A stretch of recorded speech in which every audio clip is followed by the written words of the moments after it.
Today's testimony was sent to us by an ex-Muslim man who died and saw those who took this vaccine been tormented for this reason. Kindly stay connected to know the reason. If you are seeing this channel for the first time, please I want to invite you to become one of us by subscribing to our channel. As you do that, may God bless you. Now let's get started. My name is Ramsey, and I was born into a devout Muslim family. My father was a respected imam, a man deeply committed to his faith and to teaching others about Islam. From the moment I could walk and talk, my life revolved around the mosque. I remember waking up before dawn, the house still dark and quiet, to perform the first prayer of the day. My siblings and I would sit in a circle, reciting verses from the Quran, our voices blending together in a rhythm that felt both comforting and sacred. My mother, gentle and kind, played a big role in shaping my faith too.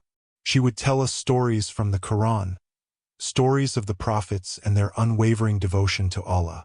Those stories fascinated me, and I took great pride in memorizing surahs and leading prayers at home when my father was away. By the age of 7, I had already memorized several chapters, and I felt a deep sense of accomplishment. But even as a child, I noticed how different our lives were from others. We weren't wealthy. Our home was modest, and we lived simply. I remember feeling a pang of envy when I saw other kids with new toys or fancy clothes. I tried to push those feelings aside, telling myself that our faith was more important than material things. But the questions lingered, quietly, in the back of my mind. As I grew older, those questions grew louder. I was a teenager now, and life felt more complicated. I excelled in school, but I didn't fit in with my peers. They teased me for being too religious, for not joining in their games or jokes. I felt like an outsider, caught between two worlds: the strict, devout life at home and the carefree, worldly life at school. The doubts crept in slowly, like shadows in the corners of my mind. I would sit in the mosque, my hands folded, and wonder, is this all there is? Are these rituals really enough to please Allah? The more I prayed, the more I felt like my words were just bouncing off the walls, unheard. I was terrified of these thoughts. I knew that doubting my faith was a sin, so I buried them deep, hoping they would disappear. To cope, I threw myself into my studies and religious practices. I thought that if I worked harder, prayed more, and followed the rules more strictly, the doubts would go away. But they didn't. Instead, they grew stronger, like a storm brewing inside me. After high school, I decided to pursue Islamic studies at a madrasa. I thought that immersing myself in the teachings of the Quran and Hadith would strengthen my faith and silence the doubts once and for all. For a while, it worked. I became more active in my community, leading prayers and teaching younger children about Islam. I wanted to be an example of a true Muslim, someone who lived and breathed their faith. But the deeper I delved into Islamic teachings, the more questions I had.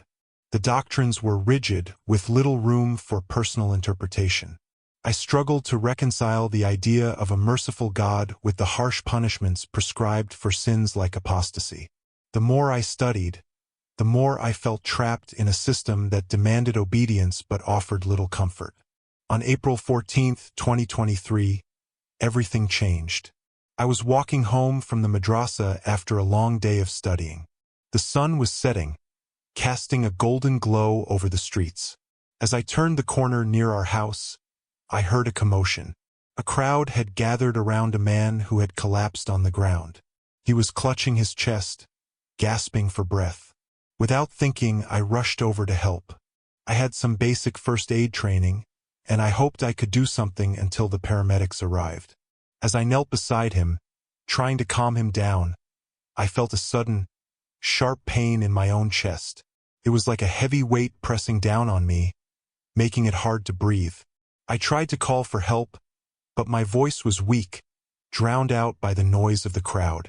My vision blurred, and I felt myself slipping into darkness. The last thing I remember is the sound of my own heartbeat, slow and fading, as the world around me disappeared.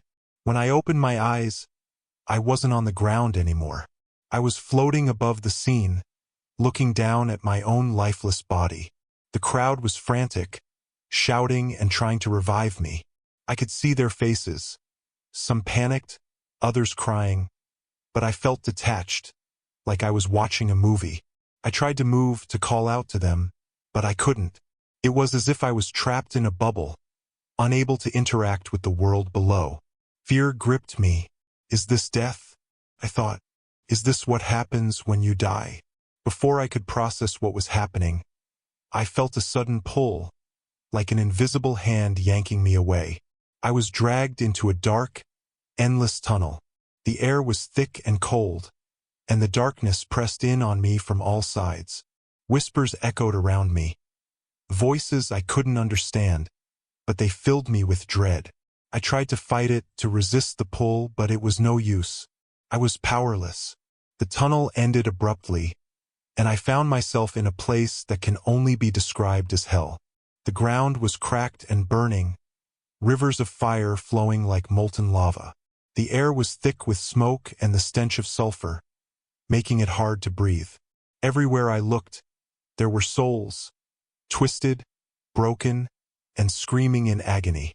Demonic beings roamed the landscape, their forms shifting and grotesque. They laughed as they tormented the souls, their eyes glowing with a cruel, malevolent fire. One of them noticed me and approached, its claws like iron. I tried to run, but my feet were rooted to the ground.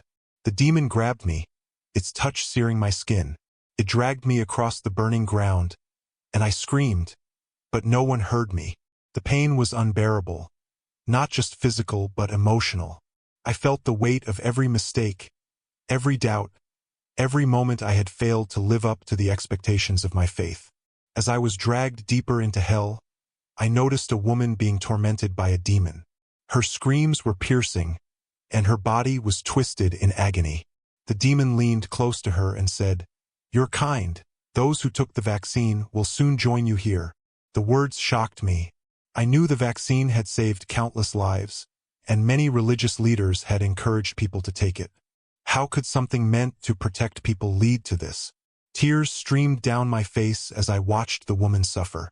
I felt a deep sorrow, not just for her, but for all the souls trapped in this place.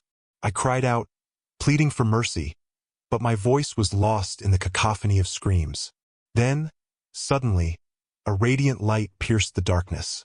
It was so bright that the demons recoiled and fled. The light grew closer, and I saw a figure emerge, a being of pure light and love. His presence filled me with peace, and the torment around me faded into the background. The being spoke, his voice gentle but powerful. "Ramsey," he said, "those who are here are not condemned because they took the vaccine. They are here because they allowed the influence of the vaccine to push them away from God. The vaccine itself is not the cause. It is their choices and their separation from Him." His words brought clarity. It wasn't the act of taking the vaccine that mattered, but what people did afterward. Had they turned away from God? Had they let fear or doubt take over? The being continued, "The vaccine was meant to protect lives, but it also became a tool to lead people astray. The true issue is not the vaccine, but the choices people made in response to it."